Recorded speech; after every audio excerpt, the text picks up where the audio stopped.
Bom, vamos começar. Boa noite, bem-vindos a todos. Obrigado por estarem aqui. Obrigado a José Vicente do Instituto Cervantes, a Carlos de la Paz da biblioteca, por permitir a gente fazer essa pequena homenagem a essa escritora chamada Nélida Pinhão, que todos vocês devem conhecer e muito. Eu sou Rodrigo Labriola, professor de Literaturas Hispano-Americanas da UFRJ, e junto ao professor Alfonso Cruzado, da Universidade Federal de Alfenas, que nos acompanha aqui em videoconferência, estamos coordenando essa modesta homenagem a uma das grandes escritoras brasileiras do século XX, Nélida Pinhão, aqui no Instituto Cervantes do Rio de Janeiro, cuja biblioteca, além de levar o nome dela, também preserva o acervo de livros da biblioteca dela, objetos e fotografias que pertenceram a Nélida Pinhão, e esse acervo se encontra disponível para a felicidade dos pesquisadores do Brasil e do mundo para ser consultado. De uma família de origem galega, Nélida Pinhão nasceu em 3 de maio de 1934 no Rio de Janeiro e faleceu em 17 de dezembro de 2022 em Lisboa, no mês do seu aniversário, e para comemorar seu amor pela cultura galega e pela Espanha, a oficina volante de leitura dramatizada, projeto de extensão da UFRJ, hoje apresenta o espetáculo Contos e Cantos de Nélida, no qual serão lidos os contos Finster e Colheita pelos atores Elton Castro, Marina Rego e Victoria Luz, cujas vozes dramatizadas vão a oferecer para o público os nuances emocionais e imaginários dessas famosas narrativas da grande autora brasileira. Para combinar os contos com o canto lírico que tanto apaixonava a Nélida, também serão cantadas aqui ao vivo 3 das suas áreas preferidas. Desculpem meu italiano e meu alemão. Un bel givel dremo, de Giacomo Puccini, Madama Butterfly. Dichto a Halle, de Richard Wagner, Tannhäuser. E Uma furtiva lágrima, de Gaetano Donizetti, L'Elisir d'amore, na voz da soprano Victoria Luis. A brilhante carreira de Nélida Pinhão como escritora é fartamente conhecida e apenas mencionar seu nome dispensa de outras apresentações. Seu legado, no entanto, como de todos os bons escritores, não está nos acasos da sua vida, mas nos ecos das suas obras. Ecos que parecem transformar os acasos em destino. Nos fragmentos das suas memórias publicadas no livro Uma furtiva lágrima, em 2019, escreveu: comecei a escrever menina ainda, lendo os livros que me davam, inventando o que eu não tinha à mão. Inventar é uma saga antiga, precedeu-me antes do nascimento. Talvez tivesse sido a vocação do meu avô, Daniel, imigrante galego que se aventurou cedo a cruzar o Atlântico, obedecendo ao gosto da aventura e a necessidade de instalar-se numa terra que lhe assegurasse a sobrevivência. Nélida Pinhão fez crescer das suas raízes galegas os frutos da sua linguagem literária brasileira. Aliás, seu nome, Nélida, é um anagrama do nome do seu avô, Daniel. Mas isso seria apenas um truque burocrático da certidão de nascimento, sem a magia conjurada através do acto de narrar. No ensaio A Arte Narrativa e a Magia, Borges entende que o tempo da narrativa admite duas causalidades: a natural, regida pela psicologia, e cujas operações são incontroláveis e infinitas; a mágica, limitada, porém mais lúcida, na qual os detalhes profetizam o que vai vir na história. A natural tenta imitar o caótico mundo, a vida. A mágica, que certamente é antinatural, organiza o tempo inventando um sentido. Pensamos que a narrativa de Nélida Pinhón propõe esta magia, e daí sua intimidade com a música, a mais amável das formas do tempo, como diria Borges novamente. Dentre os detalles proféticos das narrativas a seguir, destacam-se os objetos. Objetos que portam o calor das coisas, como diria Nélida, no título de um dos seus livros de contos. Trouxemos aqui dois objetos que pertenceram a Nélida Pinhón. Um pisa-papéis com um órbeo, construção típica da Galícia para estocar os grãos, cuja característica diferencial são os pratos no topo das colunas, para evitar a subida dos ratos. Na imagem, vemos um órbeo no estilo rústico da Ilha Finisterre. O outro objeto é a boneca de uma meiga. Nome que na Galícia recebem a feiticeiras capazes de migar ou enmeigar, para fazer o mal às pessoas e aos animais. A meiga é diferente da bruxa, que costuma fazer o bem, desfazendo os conjuros maléficos e o mal de olho das meigas.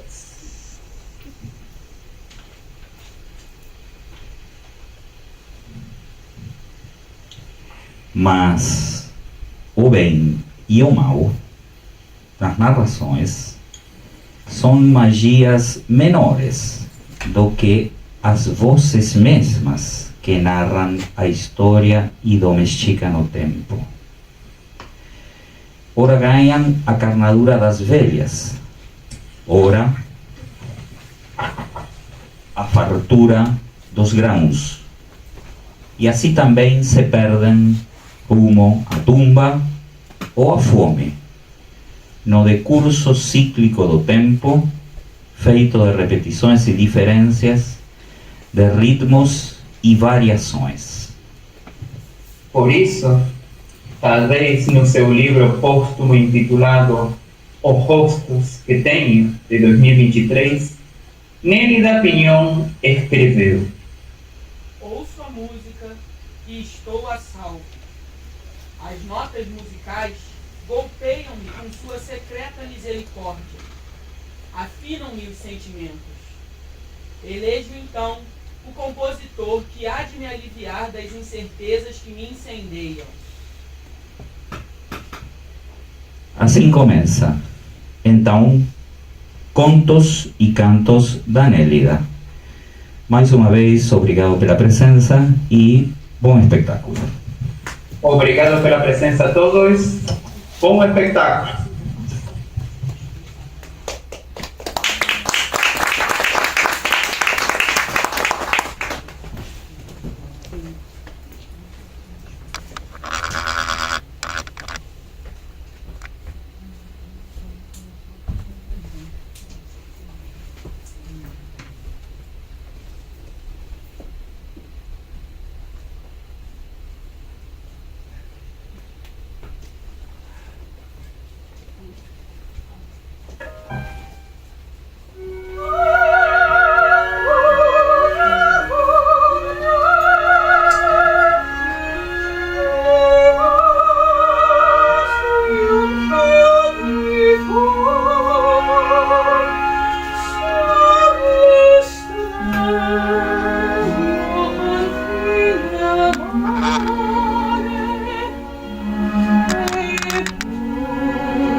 Abracei-o e disse: então essa é a Ilha Prometida?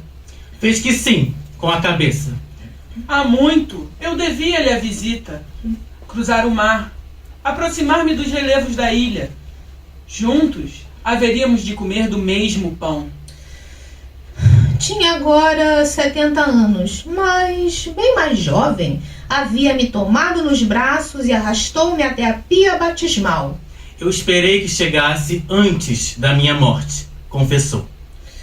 Tomei-lhe a mão. Vamos passear. Sinto-me livre pela primeira vez em muitos anos. Ele aceitou que eu mergulhasse na nova terra através da sua sabedoria. Havia nele reservas de luz e ainda uma sombra que eu contornava para não esbarrar contra as árvores. Em casa, me fez servir o café. Traguei como se fosse suor. Ele aprovou que eu esquecesse a amargura da grande cidade, os desfalecimentos da vida anterior. Se ficasse aqui ao menos 2 dias, eu lavaria a sua alma. Agradeci, mas meus compromissos eram de cruzar novamente o mar, deixar a ilha, evitá-la, quem sabe, no futuro. Os amigos apareceram. Pepe, Juan, Antônio... Quem mais? Faltam muitos ainda? Muitos, disse-me. Todos na ilha são amigos. E aos inimigos eu engulo como uma sopa acalentada, com o sopro das minhas gengivas de velho. Ri com seu ímpeto pelo combate, por ainda precisar viver. Aprenderei com o senhor a resistir aos vendavais e às pestes. Sorriu com o elogio que lhe soou póstumo. Quando você era pequena, eu intuí que me daria trabalho. E isto porque desejava acompanhar seu destino, onde quer que você fosse. É deste modo que eu amo. Pedi ao padrinho que me explicasse a mim mesma. Eu queria provar-me como se fosse um vinho rascante. Sim, você crescia frondosa e não me levava o nome. Mas em todas as solenidades estive perto. Acompanhei-te na primeira comunhão, nas formaturas, nas vigílias. Te imaginei na penumbra, fazendo-se mulher. Eu não tive filhos. Talvez te nomeasse filha, para privar com o sentimento que só intuí através de você. Você foi o segundo amor que eu tive. O primeiro destinei à minha mulher, que também ama. Olha-nos ela agora, à distância, ingênua e criança. Parece que não envelheceu. Eu sou quem lhe preserva a juventude. Ama-me, sem saber que rejuvenesce graças ao meu empenho. Sou quem lhe oferece a custódia da juventude. E você, como se fará jovem um dia, se não estarei vivo para salvar-te? Olhei-o firme. Fique tranquilo, padrinho. Hei de salvar-me à custa dos próprios escombros. Por isso vim à ilha, recolher força e origem. Terei então vida por tempo ilimitado. Abraçou-me outra vez. Eu te introduzi à natureza desta terra, a comida dos ancestrais. Mesmo aos mariscos eu te introduzi. E a que mais devo levar-te, para que abandones a ilha pródiga e cheia de fontes? Verá que me faço forte entre a gente do meu povo, e com a memória dessas pedras, desses arbustos. Vamos agora almoçar. Ele comandou. Primeiro, os ciris alerta. Patas movediças que me ameaçavam levar às costas vermelhas, ao Finisterre. Resisti a que eles me expulsassem da sala só porque haviam habitado primeiro as pedras amarradas à ilha. Por vingança, esmaguei-lhe as patas, suguei seus tentáculos. No entanto, eram miúdos e inofensivos. A dor maior seria alimentar-me dos centolhos. Eles sim, gigantes dos mares de Simbad, povoando a costa espanhola para alertar o espírito de Ignácio, obscurantista e mago. Ocupavam os centolhos o centro da mesa.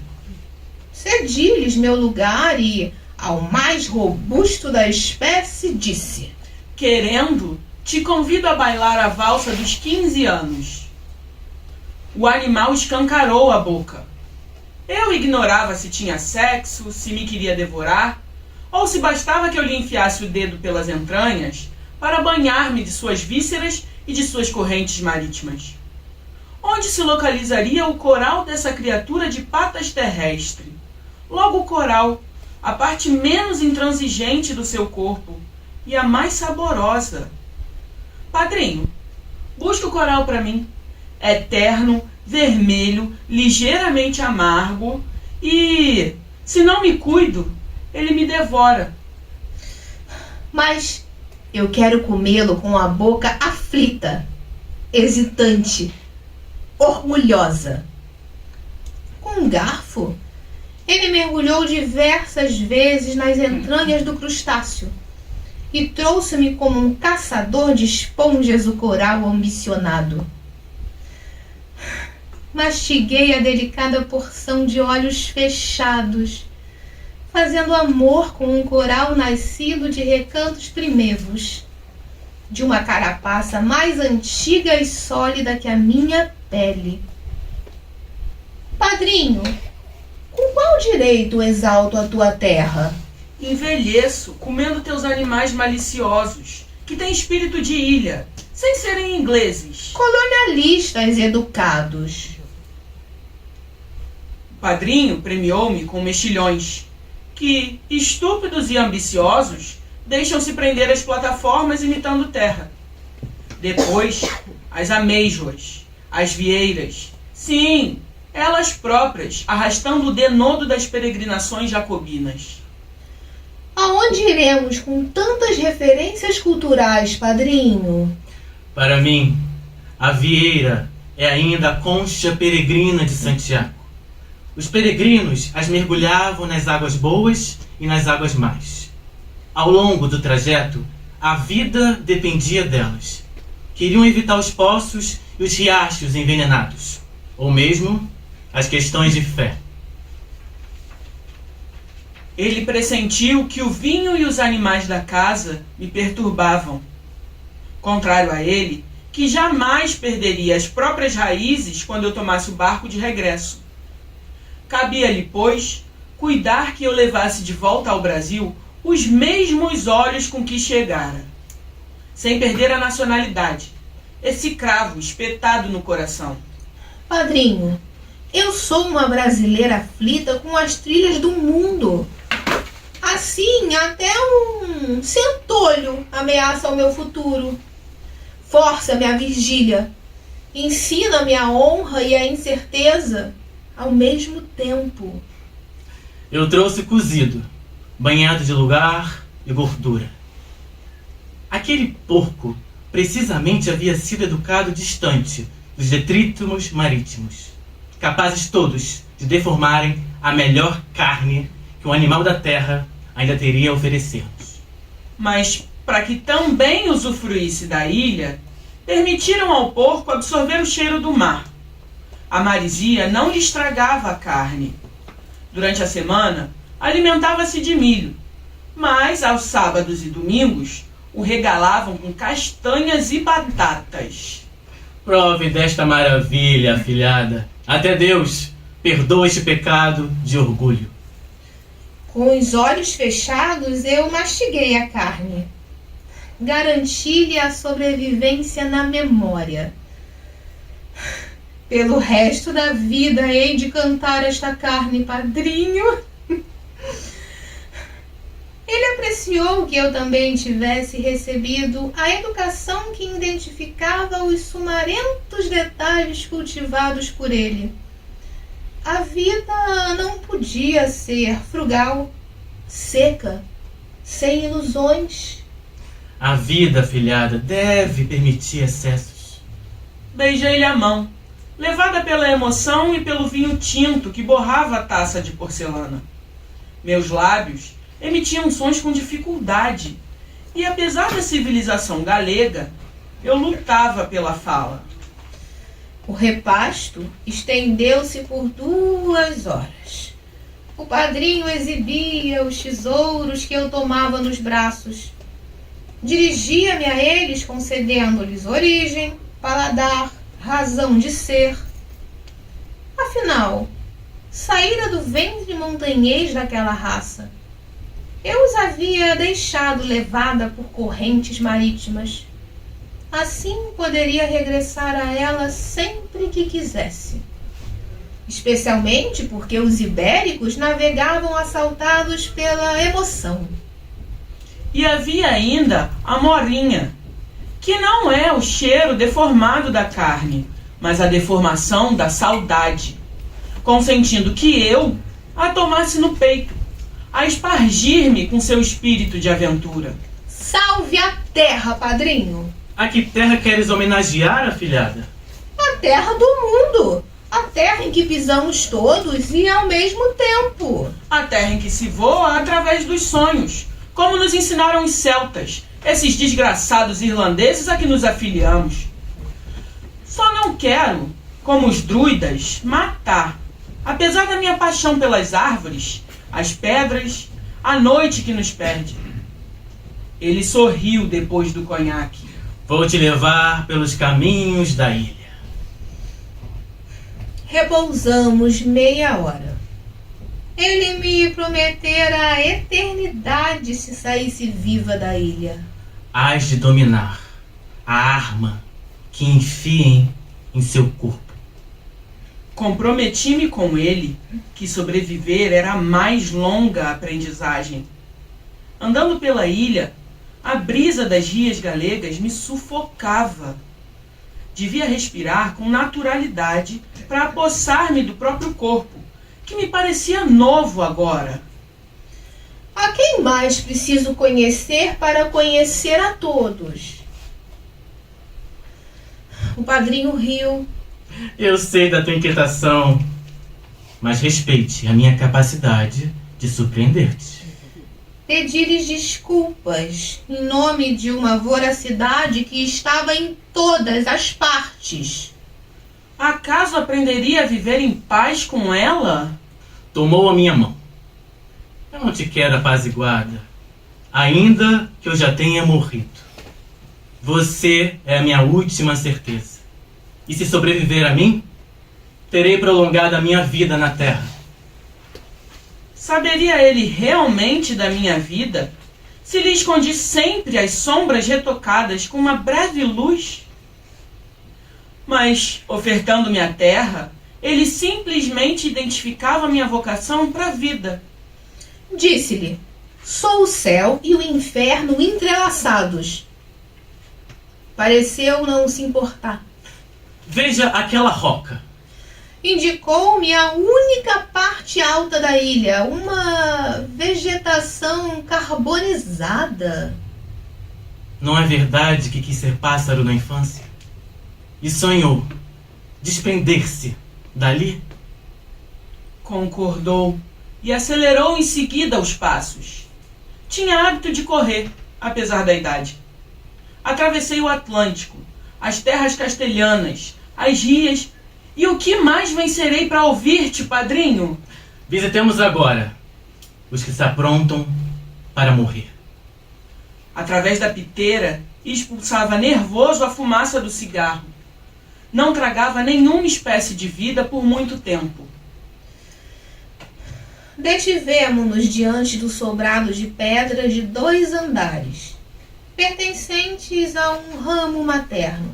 Ali, o padrinho aprofundaria o orgulho que sentia por mim. Eu era parte da América onde ele desbravava certos sonhos. Dobrara-os entre camisas, as calças, os paletós e objetos domésticos, até trazê-los de volta. O meu rosto embora exaustivamente descrito por ele, haveria de constituir-se de verdade à medida que me expunha a curiosidade pública. Abriu o portão, Chegou a hora. confessou. Seguiu pelas escadas, do lado de fora da casa. Do segundo andar, via-se o mar cercando a ilha em círculos. Uma ilha ocupada, pensei, entretida com pêssegos, peixes, pescadores, redes, quem sabe arpões. Sejam bem-vindos, dizia Marusha, esmagando-me com afagos. O corpo pronto e sentindo-se com os sucessivos atos de apertar as mãos, beijar rostos, recuperar gestos que os ancestrais instauravam entre nós, na esperança de que os copiássemos.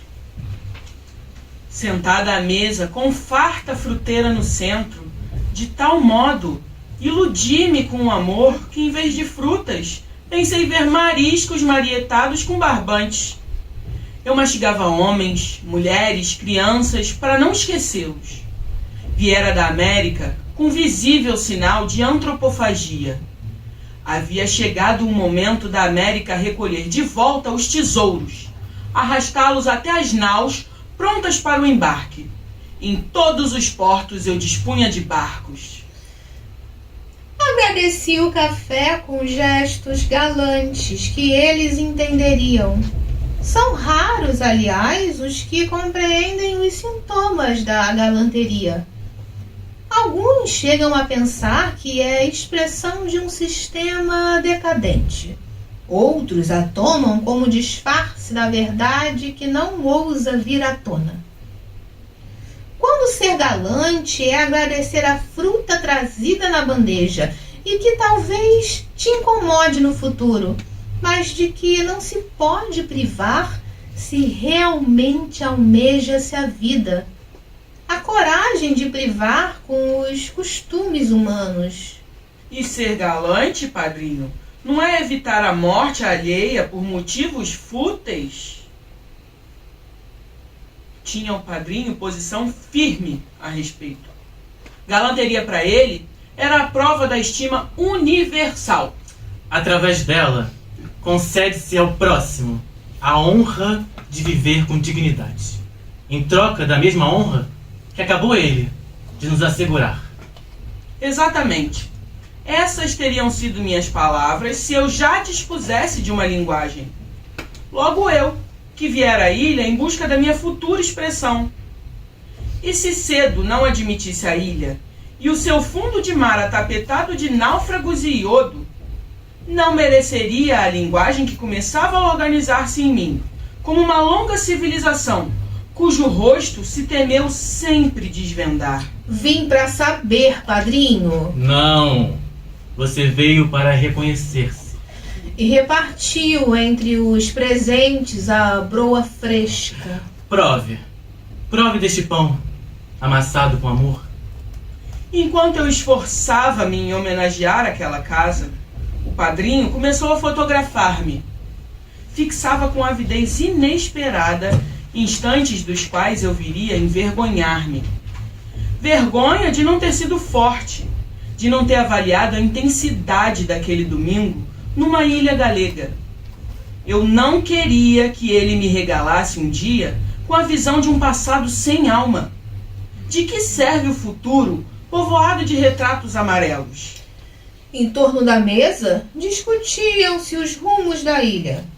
Do barco à vela, haviam passado a lancha a vapor sem se terem dado conta, conciliados com os novos tempos. Ponderei-lhes que avanços muitas vezes dificultavam o julgamento de quem éramos enquanto vivíamos. Quer dizer você que abdicamos das nossas identidades? Interrompeu-me Marusha. Ao contrário, ninguém havia perdido um retrato que não chegou a existir.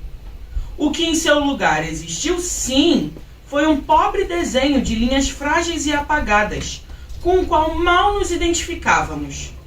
Quem sabe, em futuro próximo, teremos mãos exigentes e firmes com que desenhar os contornos reais de nossas faces interiores.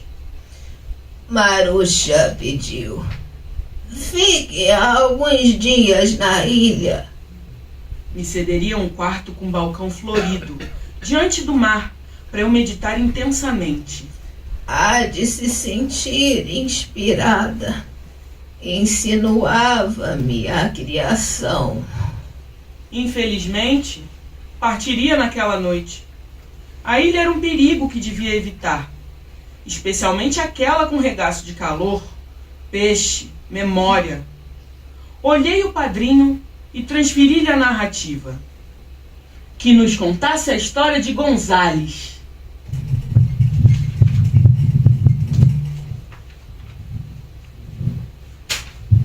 Perdido de amor na adolescência. Empenhou a palavra de regalar à ilha bens que correspondessem às suas fantasias e à sua paixão. Levou precisamente 40 anos para cumprir a promessa. Mas, quando desembarcou no cais, largou sua preciosa carga ali mesmo e seguiu para a taberna. Quanto mais bebia do vinho negro, mais fugia da casa da amada, agora velha, cuidando da horta. Ali ficou para sempre, repetindo: se mergulho na casa do nascimento ou na casa da paixão, terei destruído para sempre meu difícil sonho. Em verdade, eu nunca voltei para a ilha. O padrinho orgulhava-se de uma ilha que concebera excêntricos. Somos todos assim, afilhada. E pediu-me com clemência: jamais abdique de sua altivez. Maruxa disse: vamos para o quarto. A avó nos espera. Ela tinha completado 90 anos na semana passada, com a família toda em torno, sem saber se lhe celebravam a festa ou devotavam-se aos seus funerais. A avó podia morrer a qualquer instante, e sua morte não os desesperava. A avó era como a árvore do quintal. Quando enterrassem seus galhos secos, suas folhas fenecidas, o que havia enfim sobrado dela, as raízes da mulher, ficariam em cima da terra, entre eles. Tudo continuaria a crescer após aquela morte. Pedi com o olhar socorro ao padrinho. Por que visitar uma mulher querendo morrer no momento exato em que lhe invadíssemos o quarto? Em protesto com a minha presença? Ou para deixar-me como amável lembrança a cena da sua morte? O padrinho apressou-me. Devíamos todos participar das despedidas. Obedeci-lhe, sem confessar o quanto temia seguir naquela hora o destino da velha. Em cada homem que morria, eu presenciava a minha morte. Haviam-me descrito a avó como uma velha graúda, de vigor camponês no seu tempo de ouro, igualmente capaz de estripar animais, mexer-lhes as vísceras e preparar-se jubilosa para as festas de agosto. Mas não me iludisse agora com seu estado. A vida atual desmentia o que havia sido. Logo, acostumei-me à luz pálida do quarto. A avó no leito vestia-se com uma camisola branca rendada, um traje de noiva reluzente, e mal percebia-se a respiração saída do seu corpo calcinado. O padrinho falou-lhe perto do ornato. Como vai, dona Amparo? Bonita como sempre, hã? Tais palavras feriam-me o coração. Eu não compreendia uma retórica que corrompera os séculos e destinara escravos para as minas africanas. Era um absurdo pretender trazê-la à vida. Com que direito o padrinho desafiava a natureza humana a merecer a última homenagem? Acaso não via que Amparo havia morrido? Eu chegara tarde para salvá-la. Ou será que as ervas da América também faziam parte do sonho daquele povo? O padrinho insistia. Não quer conhecer minha afilhada, Dona Amparo? Olha que ela atravessou o Atlântico, especialmente para trazer-lhe o abraço de um país novo. Veja, senhora, um país que se intitula novo pode ser tão novo assim? Sem dúvida. O padrinho me provocava. E se eu era herdeira daquele homem, precisava enfrentá-lo do mesmo modo como ele disputava com a vida o direito de reformá-la. Bem perto da velha, medi-lhe a respiração. E ela vivia. Eu só não sabia se eu lhe dera a vida ou ela sim que me estimulava a viver ao seu lado. Os gestos do padrinho, porém, me superavam. Tanto podia ele desembainhar a espada, como simplesmente acariciar a testa de Amparo. Em nenhum momento demonstrou sofrer com a presença de uma velha morrendo na sua frente. Inquieta, pensei. Acaso me quer aplaudindo o espetáculo de uma cultura a que não posso pertencer?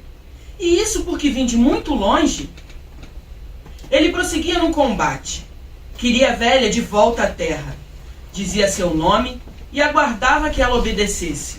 Finalmente, ela abriu os olhos, sorriu e disse: para eu jamais esquecer. Ah, meu amigo, essa é a afilhada que veio daquela América que tragou os nossos homens. O retorno à vida por parte da velha obrigou a família a festejar em torno da cama. Haviam vencido um dia, razão pela qual transferiam a cerimônia fúnebre para a manhã seguinte. Hoje não tinham por que preocupar-se. A velha acabara de triunfar sobre a morte. E eu testemunhara o momento histórico de uma luta iniciada 90 anos atrás e cujo desfecho previa-se para segunda-feira. O padrinho alegrava-se. Vejam, minha afilhada trouxe sorte. Isto prova que ela originou-se deste povo. Observem as feições do seu rosto, que preservei com a minha máquina fotográfica. Constrangia-me que me ameaçasse de perto. Como parte dos festejos, ofereceram copos de xerez. Todos os brindes eram para a velha que recusara a morte em um dia de sol. Apreciei a doce intensidade do vinho e exaltei com um olhar os escombros da velha, cujo corpo encolhido parecia o de uma criança. Suspeitei que haviam lhe extirpado alguns ossos. A morte é sua melhor amiga, pensei, imaginando o sopro invisível e dizimador como o último reparo na forma humana. Eu já sonhava em afastar-me daquela casa quando o padrinho tomou minha máquina. Agora que nos reunimos todos, quero fotografá-los em torno da Dona Amparo. Logo, reservaram-me o lugar mais próximo à velha, cabendo-me, pois, tomar-lhe a mão semi-desfalecida e enxugar-lhe as rugas com a minha vitalidade, e sorri. Olhei o padrinho severa, para ele ao menos entender o quanto me ultrajava. Mas ele ocupava-se com a distância, o foco de luz, com o futuro. Maruxa apressava-se em pentear a velha.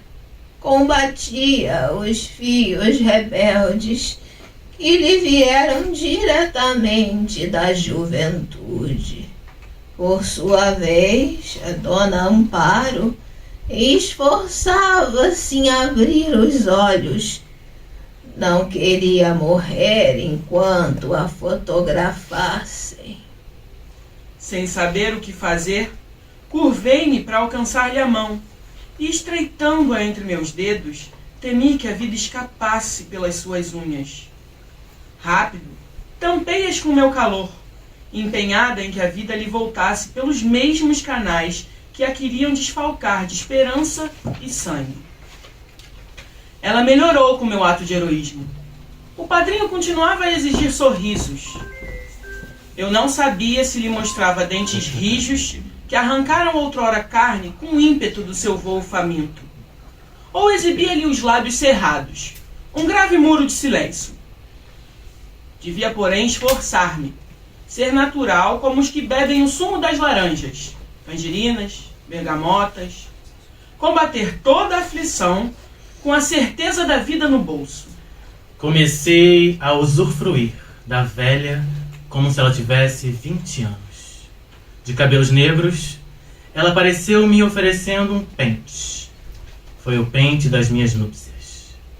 Veja os fios que ainda enrolam-se em seus dentes de madrepérola.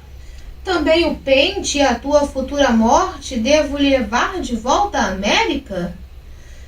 Quis perguntar-lhe, e antes que me respondesse, o padrinho condenava-me a outros ângulos. Por favor, fiquem à vontade. Eu me entregava àquela orgia, disposta a mudar a minha vida. Mas que vida, afinal? A vida que herdei? A vida que fabriquei? A vida que me impuseram? A vida que não terei?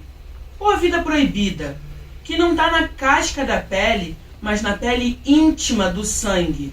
Ansioso em fixar-nos para a eternidade, o padrinho impunha-me a memória e a crença do seu povo. Eu via-lhe o modo de conquistar o meu sangue e a minha emoção. Dentro das minhas mãos, a velha revivia lentamente, tal orgulho pelas suas últimas fotografias. Mas só pude depositar a mão da velha sobre a colcha quando o padrinho cansou-se. Então, deixei o quarto sem olhar para trás ou consultá-lo. Exigi que me salvasse, me levasse para longe, distantes dali. Quis ainda comover-me com a história da roca dos seus sonhos. Protestei firme. Se não me inventa outras narrativas, porque só amo histórias inventadas. Já que as nossas são tão pobres, passarei a recordar os banquetes da minha infância, em tudo parecidos ao banquete desta tarde em sua casa. Afinal, eu só voltaria à ilha em alguns anos, e as cartas não trafegam com a mesma velocidade do nosso olhar naquele instante exultante. Abraçou-me e passou a falar dos celtas, dos ibéricos, dos visigodos, que se uniram de tal modo que seria hoje difícil isolá-los, pois um só rosto galego muito tem de cada um, e eles próprios nesse rosto jamais poderiam reconhecer-se, ou indicar que parte dele originou-se da força dos seus sangues. Em casa repousamos. Sua irmã, que apesar da idade ainda cuidava da horta, garantiu-me: se fica alguns dias, dificilmente nos deixará. E isso porque a vida é lenta, e como tal, nós a dispersamos. Já viu como os pescadores, mais do que os peixes, pescam histórias com suas redes? Que esplêndida promessa! A espécie humana afugentando a pobreza. Sempre safras abundantes e palavras rebeldes. Hesitei por segundos, mas havia um continente que me aguardava. Jamais o deixaria. Nele, incrustava-se a minha terra. O padrinho compreenderia a minha fidelidade por aquele país do outro lado do Atlântico, especialmente ele, que ali tivera a alma conspurcada pelo futuro. Padrinho, quem de nós estará vivo um dia nos retratos que o senhor tirou? Tomou o seu café devagar, vi-lhe lágrimas nos olhos. Soube então que a viagem estava terminada. Ainda que novos amigos chegassem trazendo os esplêndidos frutos da ilha. Quando o sino da igreja repicou para a 9ª de maio, ele pegou um pacote. Ali estava o meu presente. Expulsaram-me da casa com a segurança de me saber agora rica. O barco deixaria logo a ilha. Vieram todos aos cais para as despedidas. Alguns em casa cuidariam da ceia. O padrinho, à frente, abriu o caminho para eu vencer os últimos obstáculos. Beijei-o algumas vezes. Fui à testa. Naquela fronte, eu surpreendera a luz, o farol cercando as águas. Até breve, padrinho. Hoje ou amanhã, sempre nos veremos. Disse ele, comovido. Repassei na memória os anos de sua vida, para não esquecer. Somos de raça forte, não é, padrinho? Abraçamo-nos ainda, e logo o marinheiro me jogou dentro da lancha que se afastava depressa. Me pareceu ter visto o padrinho chorar. Ele disfarçava, abanando a mão com veemência. Adeus! Gritei. Aquela ilha era encantada. Foi meu último pensamento. Depois que a distância nos separou. Para sempre.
Um rosto proibido desde que crescera.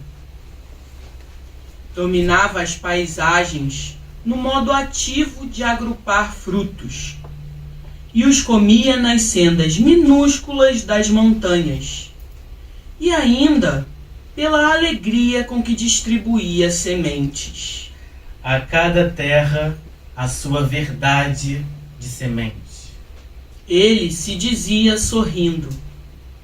Quando se fez homem, encontrou a mulher. Ela sorriu. Era altiva como ele, embora seu silêncio fosse de ouro. Olhava o mais do que explicava a história do universo. Esta reserva mineral o encantava, e por ela unicamente passou a dividir o mundo entre amor e seus objetos. Um amor que se fazia profundo, a ponto de se dedicarem a escavações, refazerem cidades submersas em lava. A aldeia rejeitava o proceder de quem habita terras raras. Pareciam os dois soldados de uma fronteira estrangeira. Para se transitar por eles, além do cheiro da carne amorosa, exigiam eles passaporte, depoimentos ideológicos. Eles se preocupavam apenas com o fundo da terra, que é o nosso interior. Ela também completou seu pensamento. Inspirava-lhes o sentimento, a conspiração das raízes, que a própria árvore, atraída pelo sol e exposta à terra, não podia alcançar, embora se soubesse nelas. Até que ela decidiu partir. Competiam-lhe andanças, traçar as linhas finais de um mapa, cuja composição havia se iniciado. E ele sabia hesitante. Explicou à mulher que para amar melhor não dispensava o mundo, a transgressão das leis, os distúrbios dos pássaros migratórios. Ao contrário, as criaturas lhe pareciam em suas peregrinações simples peças aladas, cercando alturas raras. Ela reagiu, confiava no choro, apesar do rosto exibir naqueles dias uma beleza esplêndida. A ponto de ele pensar, estando o amor com ela, por que buscá-lo em terras onde dificilmente o encontrarei?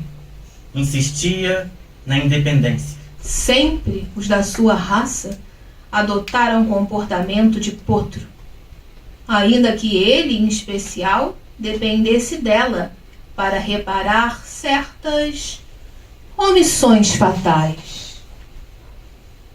Viveram juntos todas as horas disponíveis, até a separação.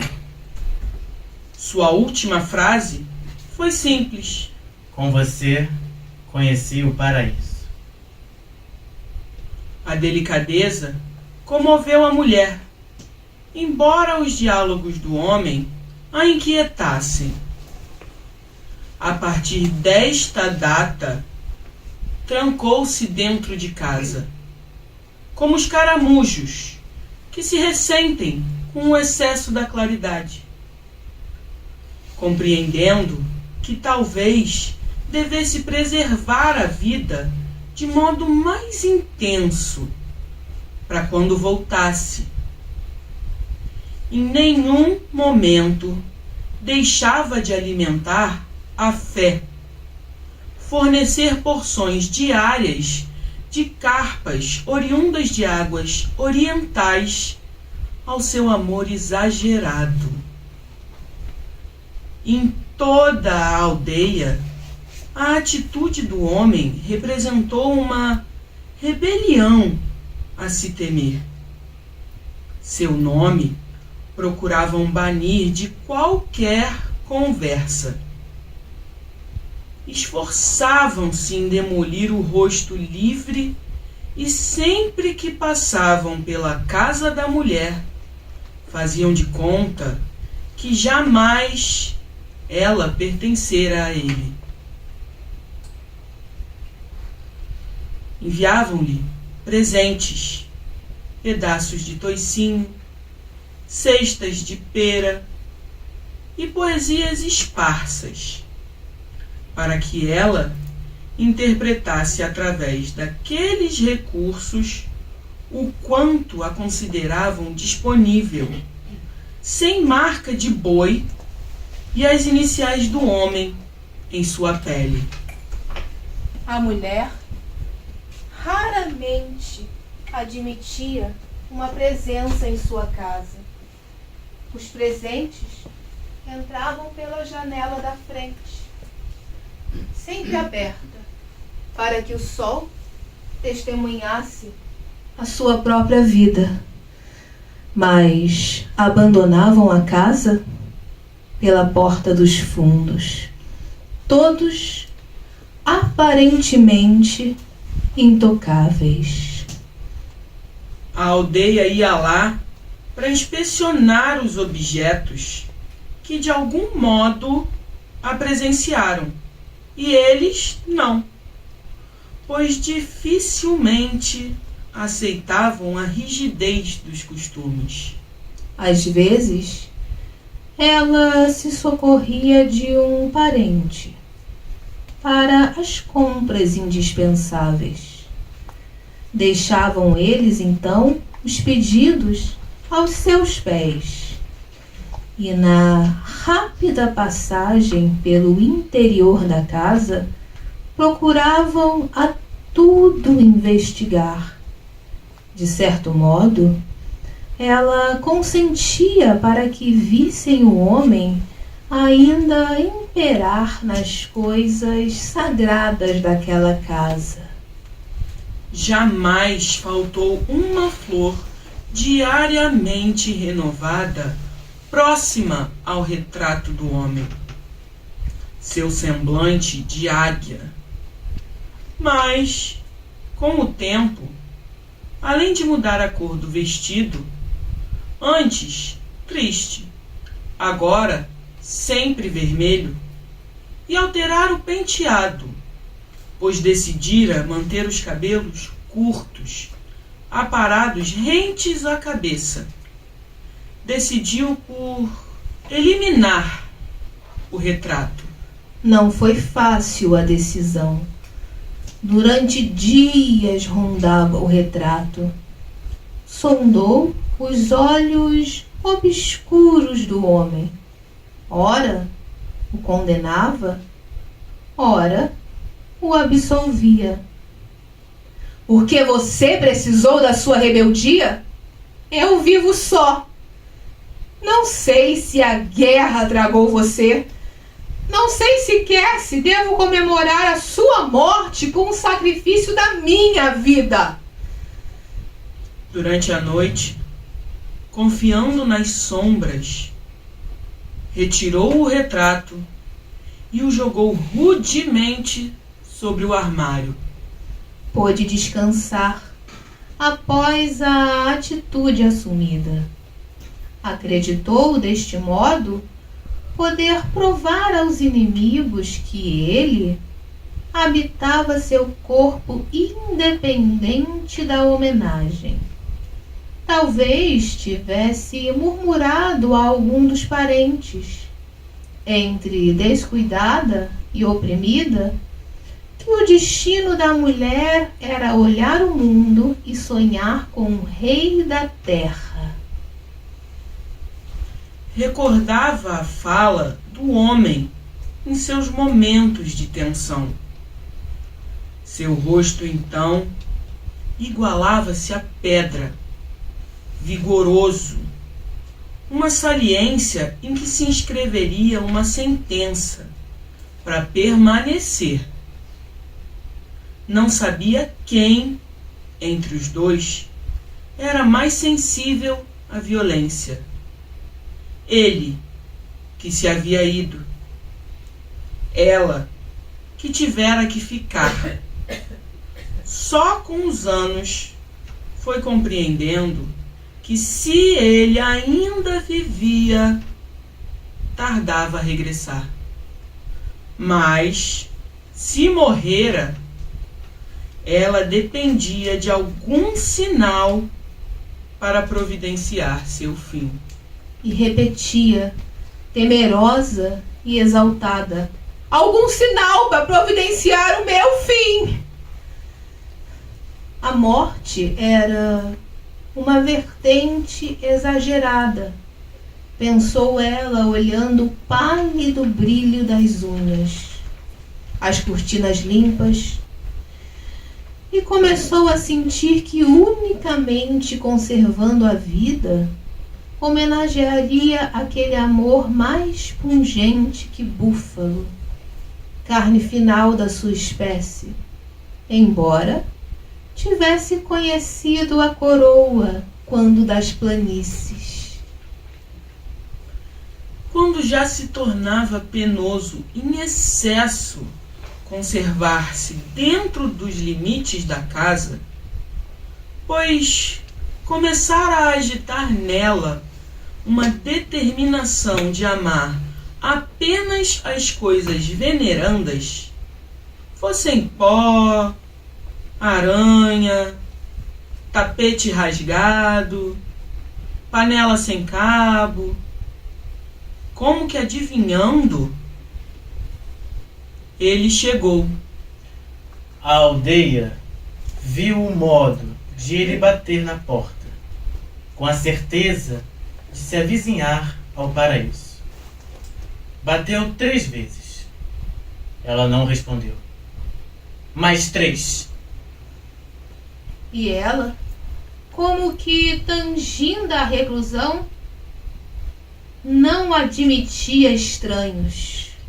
Ele, ainda herói, bateu algumas vezes mais, até que gritou seu nome. Sou eu! Então não vê? Então não sente? Ou já não vive mais? Serei eu, logo o único, a cumprir a promessa? Ela sabia agora que era ele. Não consultou o coração para agitar-se. Melhor viver a sua paixão. Abriu a porta e fez da madeira o seu escudo. Ele imaginou que escarneciam da sua volta. Não restava alegria em quem o recebia. Ainda apurou a verdade. Se não for você, nem preciso entrar. Talvez tivesse esquecido que ele mesmo manifestara um dia que seu regresso jamais seria comemorado.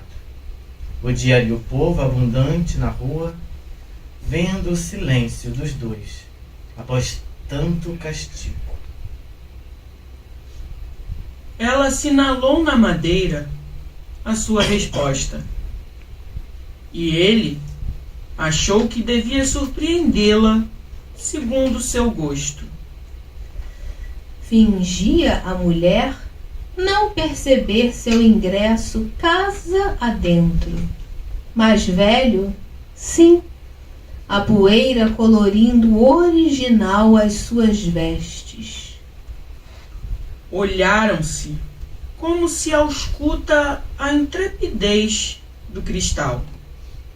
Seus veios limpos, a calma de perder-se na transparência. Agarrou a mão da mulher. Assegurava-se de que seus olhos, apesar do pecado das modificações, ainda o enxergavam com o antigo amor, agora mais provado. Disse-lhe: voltei. Também poderia ter dito: já não te quero mais. Confiava na mulher. Ela saberia organizar as palavras expressas com descuido. Nem a verdade ou sua imagem contrária denunciaria seu hino interior. Deveria ser como se ambos, conduzindo o amor, jamais o tivessem interrompido. Ela o beijou também, com cuidado. Não procurou sua boca, e ele se deixou comovido. Quis somente sua testa, alisou-lhe os cabelos, fez-lhe ver o seu sofrimento. Fora tão difícil que nem seu retrato pôde suportar. Onde estive então nesta casa? Perguntou ele. Procure, e em achando, haveremos de conversar. O homem se sentiu atingido por tais palavras, mas as peregrinações lhe haviam ensinado que mesmo para dentro de casa se trazem os desafios. Debaixo do sofá, da mesa, sobre a cama, entre os lençóis, mesmo no galinheiro, ele procurou, sempre prosseguindo. Quase lhe perguntava: estou quente ou frio? A mulher não seguia suas buscas, agasalhada em um longo casaco de lã. Agora descascava batatas, imitando as mulheres que encontravam alegria neste engenho. Essa disposição da mulher como que o confortava. Em vez de conversarem, quando tinham tanto a se dizer, sem querer, eles haviam começado a brigar. E procurando, ele pensava: onde teria estado quando ali não estava? Ao menos visivelmente pela casa. Quase desistindo, encontrou o retrato sobre o armário, o vidro da moldura todo quebrado. Ela tivera o cuidado de esconder seu rosto entre cacos de vidro. Quem sabe tormentas e outras feridas mais. Ela o trouxe pela mão até a cozinha. Ele não se queria deixar ir. Então, o que queres fazer aqui? Ele respondeu: eu quero a mulher. Ela consentiu. Depois, porém, ela falou: agora me siga até a cozinha. O que há na cozinha? Deixou-o sentado na cadeira. Fez a comida.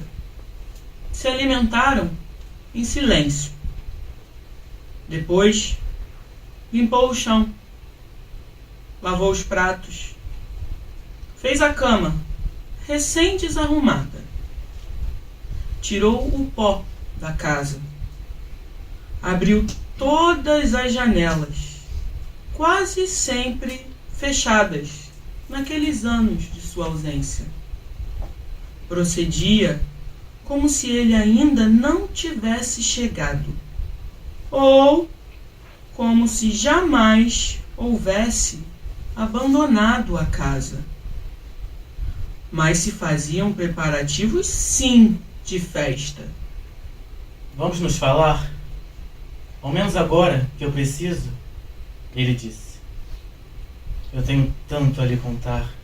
Eu percorri o mundo, a terra, sabe? E além do mais... Eu sei. Ela foi dizendo depressa, não consentindo que ele dissertasse sobre a variedade da fauna ou assegurasse a ela que os rincões distantes, ainda que apresentem certas particularidades, de algum modo são próximos à nossa terra. De onde você nunca se afastou. Porque você jamais pretendeu a liberdade como eu. Não deixando que lhe contasse. Sim, que as mulheres, embora louras, pálidas, morenas e de pele de trigo,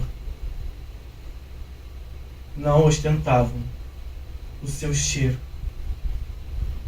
A ela, ele a identificaria mesmo de olhos fechados.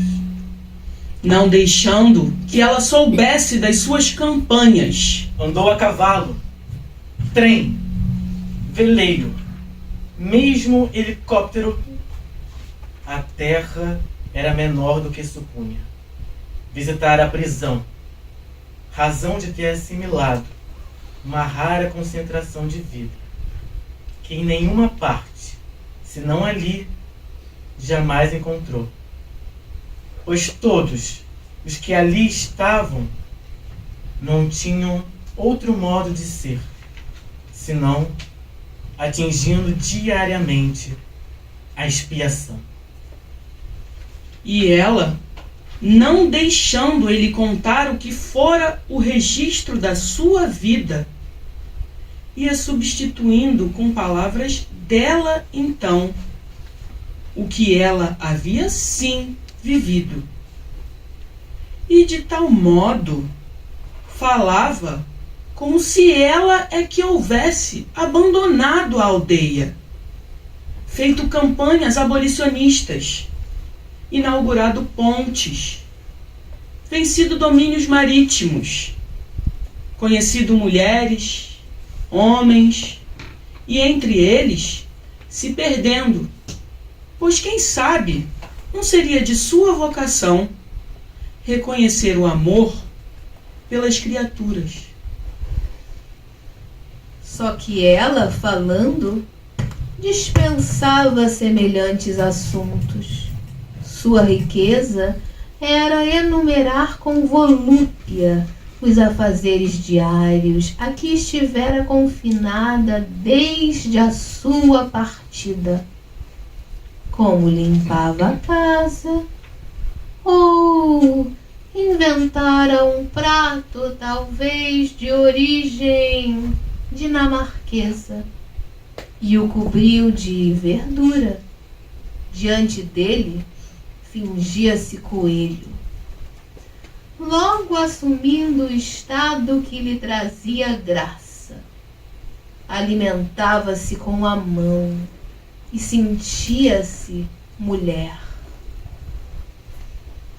Como também simulava escrever cartas, jamais enviadas, pois ignorava onde encontrá-lo. O quanto fora penoso decidir-se sobre o destino a dar a seu retrato, pois, ainda que praticasse a violência contra ele, não podia esquecer que o homem sempre estaria ali presente.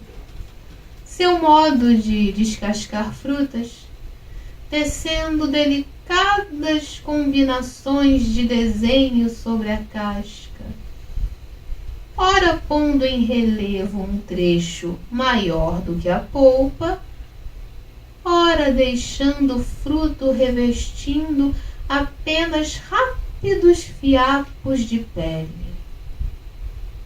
E ainda a solução encontrada para se alimentar sem deixar a fazenda em que sua casa se convertera. Cuidara então em admitir unicamente os de seu sangue, sob condição da rápida permanência. O tempo suficiente para que eles vissem que, apesar da distância do homem, ela fazia tudo para homenageá-lo. Alguns da aldeia, porém, que ele soubesse agora, teimaram em lhe fazer regalos, que, se antes a irritavam, terminaram por agradá-la. De outro modo, como eu posso vingar-me deles? Recolhia os donativos, mesmo os poemas, e deixava as coisas permanecerem sobre a mesa por breves instantes, como se assim se comunicasse com a vida. Mas, logo que todas as reservas do mundo que ela pensava existirem nos objetos se esgotavam, ela os atirava à porta dos fundos. Confiava que eles próprios recolhessem o material para não deteriorar em sua porta, E tanto ela ia relatando os longos anos de sua espera. Um cotidiano que em sua boca alcançava vigor, que temia ele interromper um só momento o que ela projetava dentro da casa, como se cuspisse pérolas, cachorros miniaturas e uma grama viçosa. Mesmo a pretexto de viver junto com ela as coisas que ele havia vivido sozinho. Pois quanto mais ela adensava a narrativa, mas ele sentia que, além de ter aferido com seu profundo conhecimento da terra, o seu profundo conhecimento da terra, afinal, não significava nada. Ela era mais capaz do que ele de atingir a intensidade e muito mais sensível, porque viveu entre grades, mais voluntariosa por ter resistido com bravura os galanteios. A fé que ele, com neutralidade, dispensara ao mundo, a ponto de ser incapaz de recolher de volta para seu corpo o que deixara tombar indolente, ela soubera fazer crescer e concentrara no domínio da sua vida as suas razões mais intensas. À medida que as virtudes da mulher o sufocavam, as suas vitórias e experiências iam se transformando em uma massa confusa, desorientada, já não sabendo ele o que fazer dela. Duvidava mesmo se havia partido, se não teria ficado todos estes anos a apenas alguns quilômetros dali, em segredo, como ela, mas sem igual poder narrativo. Seguramente, ele não lhe apresentava a mesma dignidade. Sequer soubera conquistar seu quinhão na terra.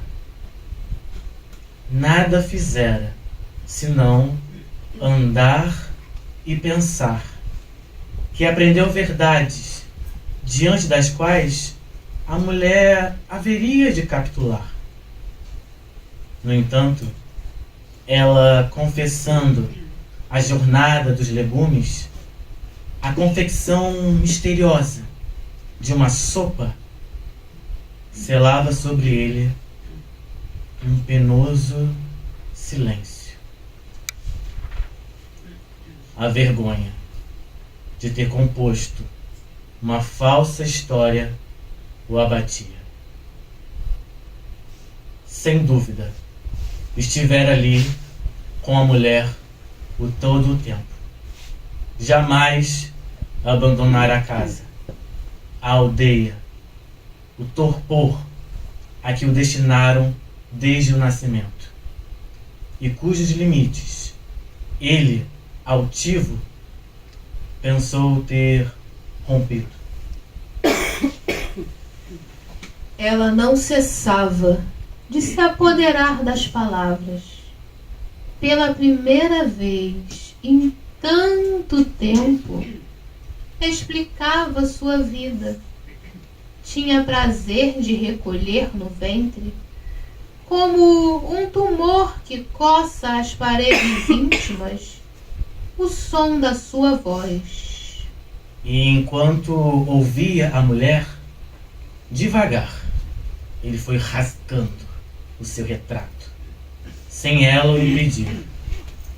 Implorasse não, esta é a minha mais fecunda lembrança. Comprazia-se com a nova paixão. O mundo, antes obscurecido, que ela descobriu ao retorno do homem. Ele jogou o retrato picado no lixo e seu gesto não sofreu ainda desta vez advertência. Os atos favoreciam a claridade e, para não esgotar as tarefas a que pretendia dedicar-se, ele foi arrumando a casa. Passou pano molhado nos armários, fingindo ouvi-la, ia esquecendo a terra no arrebato da limpeza.